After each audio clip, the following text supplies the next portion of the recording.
kumandang suarane. Ampun dipeksa nggih, Pak. Oh, wah tenang. Bener. Betul sekali.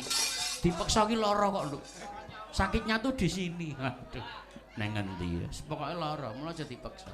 Contone ki wamu kuwi lho. Meksa ae malah iki bar opnam nang rumah sakit. Ha iya. Mula sa aja kerep-kerep. Nah.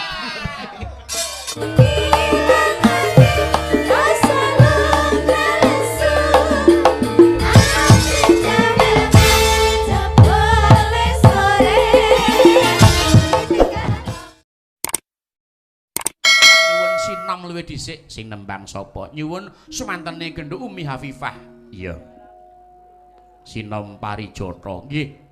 Ya Nduk Umi, gawe lega sik utawa gawe ayem pikiran sik. Iya. Kaya ngapa suarane Genduk Umi Hafifah? Heeh. Monggo, Nduk.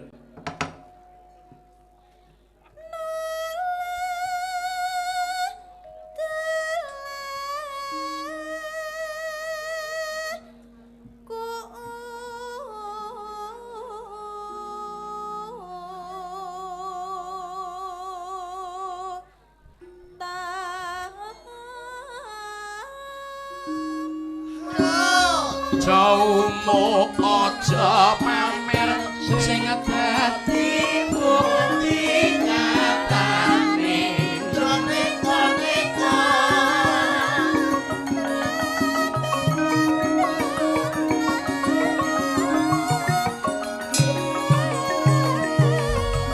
sahadaten loro ing wernane ucap sahadat tauhid lan sahadat rasul dhuwur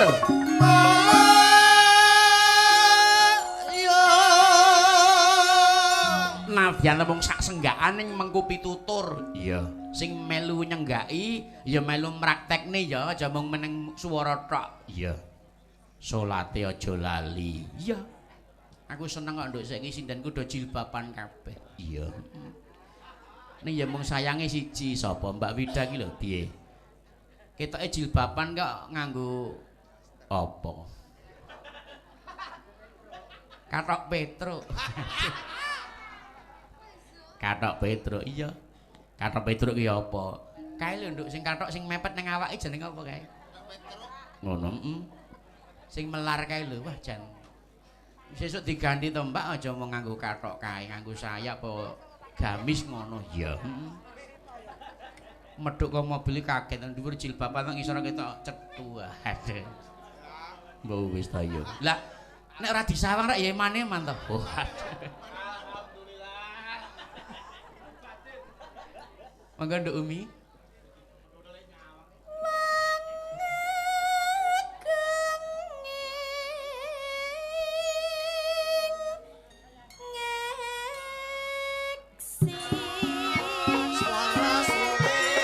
Kumandang suarane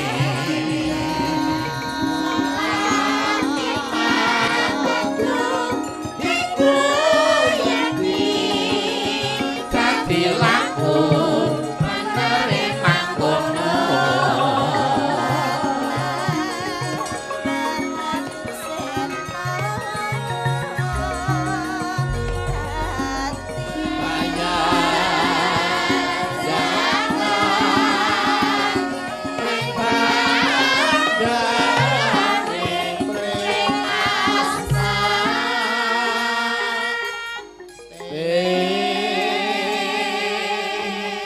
diparingi turah bondo aja lali bayari zakat iya lan aja lali sedekahe mula bengi iki aku ya matur nuwun dumateng para donatur wayangan sembah nuwun Bapak Ibu mugi-mugi anggenipun sami ngedalaken yatra ikhlas kagem simbah Kyai Lebuangin wayangan dalu menika lirunipun langkung ing ngentipun medalaken amin Allahumma amin wis pokoke ikhlas dhuwit ki lah apa to neh iya urun 100 mulie 1 juta. Amin. Wase anggere ikhlas pun mengke barokah. Iya, Aja kok wis ora urun sithik kakean cangkem. Lah. Ya eneng-eneng yo jenenge masyarakat iki biasa ngono kuwi, Nduk. Kakean rembug. Wah, ora iso iki ngene. Alah. Luwe-luwe ana sing ora seneng karo wayang piye? Wayangan karo ngopo to? Mulai mung ninggal debok karo ngono. Alah wis. Kuwi jenenge wong ora budaya, Nduk. Iya, Ora cocok meneng sing cocok melu. Ah kuwi malah penak. Jenenge Bhinneka Tunggal Ika ya ngono kuwi. Iya, Nggih to, Dik Umi? Nggih, Pak. Cocok Buddha, ora cocok rasa Buddha ngono ya, Nduk ya? Nggih. Lah iya, sing penting ngono kuwi. Ati kok aja diapusi nek malah dosa. Iya. Ampun dipeksa nggih, Pak. Oh, wah tenang. Bener. Betul sekali. Dipeksa ki lara kok, Nduk. Sakitnya tuh di sini. Aduh. Nang ngendi? Pokoke lara, mula aja dipeksa. Mengalir aja, Nduk.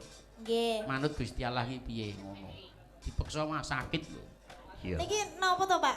Loh, kowe mau lho aja dipeksa. Oh, nggih. Apapun itu ya hati, ya pikiran, ya perasaan, ya apa bareng nek dipeksa ki lara. Nggih. Contone ki wamu kuwi lho. Meksa ae malah iki bar opnam nang rumah sakit. Ha iya. Mula sa aja kerep-kerep. Kerep lepe niku lho, Pak. Heeh, diatur men sehat ya. Nggih. Bener iki bener. Kutsa ki aja jero-jero ya. Jero-jero perasaane. Iya. Sakit. Terus Nduk. Kapati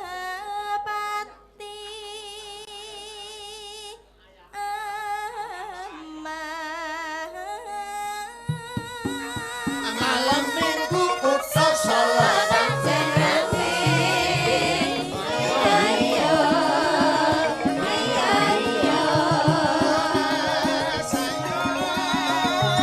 sayo bisa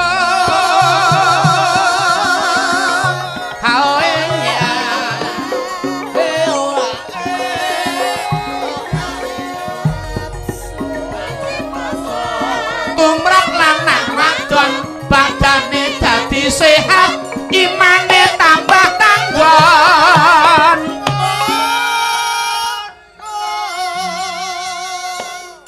poso ki ra mari lara malah mari sehat lho Nduk Umi. Nggih. Mula kudu poso. Nggih, Pak. Gayuh gegayuhan ditirakati diri adewe dipasani Senin Kemis. Iya, ngono ben kelakon penjangkane sampean saiki wis sarjana seni to? Nggih. Nah, pastenipun, mong kari Pak. muga-muga lancar gawehamu, lancar usahamu, gek ndang cepak jodohmu. Iya. Nggih, amin.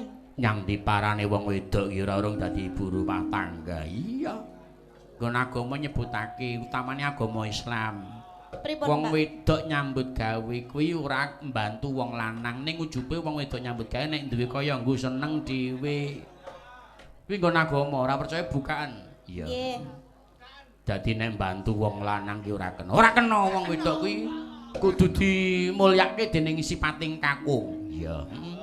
Mulane wong lanang kok ora mulyake bojone, titenono. Ilang dalanmu, ilang penakmu. Iya. Rungokno gudel barang rungokno kuwi, Dik. Bojomu wong nrimo. Kaya sithik akeh diterima kanthi ikhlas, bojomu direwangi apa-apa dicakke. Lah kok malah kowe kok nguber-uber rondo. Wah. Bakule mie ayam. Iya. Ora kena ngono kuwi. Malah muni panggahuke rondo. Asem tenan kowe iki. Lah kono lambarane ngopeni rondo itu pahala. Nek rondo tuwek, ya tak umure 70, 80 tak openi pahalamu gedhe. Lah sing tak openi lagi rondo umur 20 tahun kok. Marake kere kuwi. Ha iya. Saestu.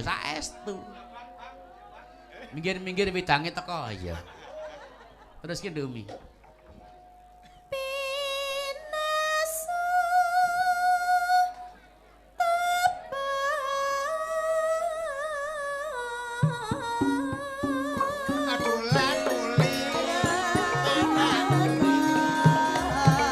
Rukun pungkasane tindak haji mring Mekah lamun wis kuwasa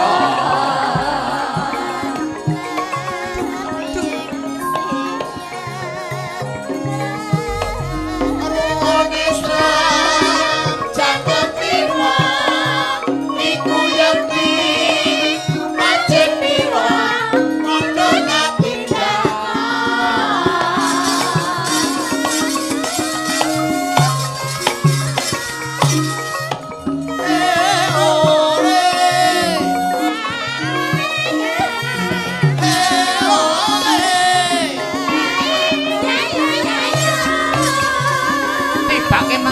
Mas Bagong tak suruh jumeneng. Ya.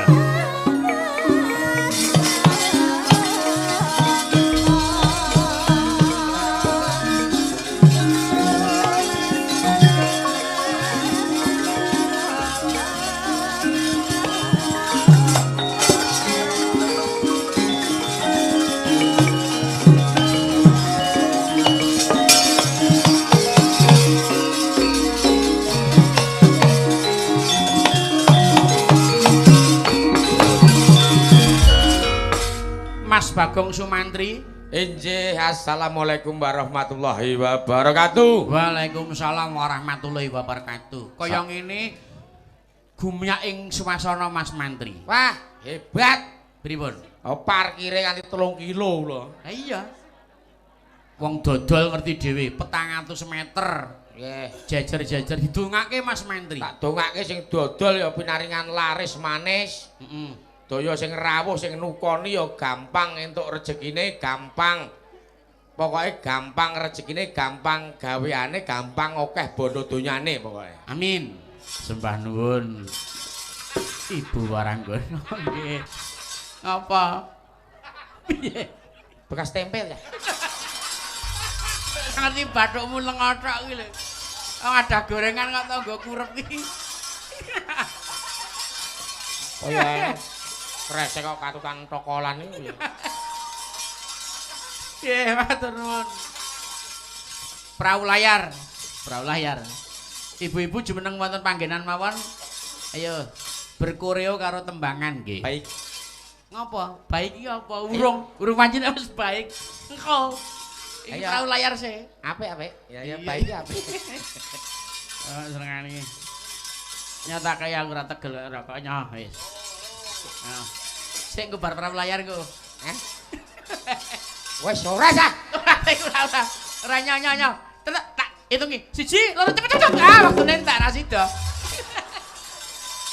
Sesuk nemoh. Iki dagelan lawas iki. Ora apa nyanyi.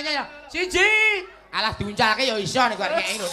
Ora pantes ora sopan karo kakak kok. Gak tangkape. Tidak bisa. 1, 2, 3 waktune entek ra sida. Ya. Nyanyi. Seneng aku ketulanan. Anu, Mas Agit, WA-no bojoku. Ngapa? Sampun amel piro nek didol mungkin. Mah didol. Iya. Prau layar sik ya, monggo jumeneng kabeh ya. Monggo Adik. Ibu-ibu sedayanipun ya. Ning kono ning nggon wae ora samedhuk iya. Monggo Mas Didik dados.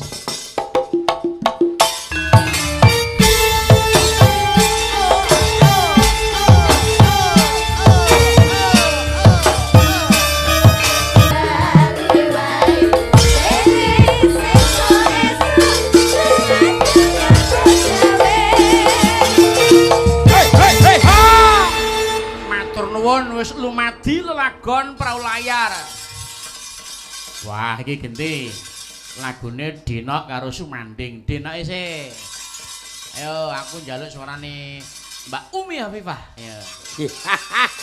Umi Hafifah. Wah, ya kene, Santeni ket mau iki sinden iso nyanyi ora. Oh, lah kudu ngono kuwi. Sarjana seni iki nembang kudu all-round ya dangdut ya langgam ya gending. Iki kudu iso mangerteni ngono ya ta. Nggih, cocok. Umi.